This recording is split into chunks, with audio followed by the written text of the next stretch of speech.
চলতি বছর শেষে আগামী বছরের দ্বিতীয় মাসে হতে পারে আইপিএলের মেগা নিলাম। তবে 10 ফ্র্যাঞ্চাইজির মধ্যে এখনও ব্যস্ততা তুঙ্গে, কারণ আগামী 30 বা 31শে জুলাইয়ের মধ্যে যে কোনো একটা দিন বিসিসিআই দলগুলির সঙ্গে বৈঠক করতে পারে।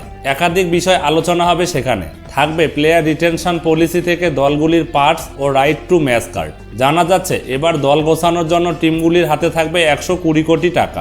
এসবের মধ্যেই একাধিক খবর ঘুরছে ভারতীয় ক্রিকেটের অন্দরমহলে, যা সবই কোচকে ঘিরেই। কিছুদিন আগে দিল্লি ক্যাপিটালস গোল্ডেন হ্যান্ডশেক করে নিয়েছে রিকি পন্টিংয়ের সঙ্গে।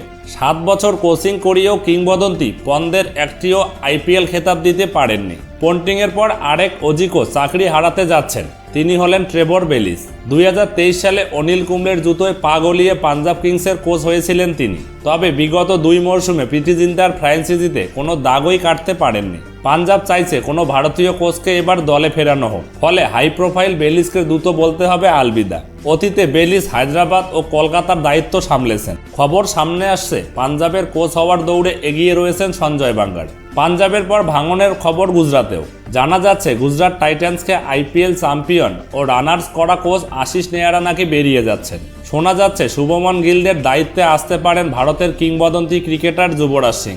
একাধিক মিডিয়া রিপোর্ট বলেছে দেশের জোড়া বিশ্বকাপ জয়ী নাকি কোচ হওয়ার দৌড়ে এগিয়ে রয়েছেন ভীষণভাবে।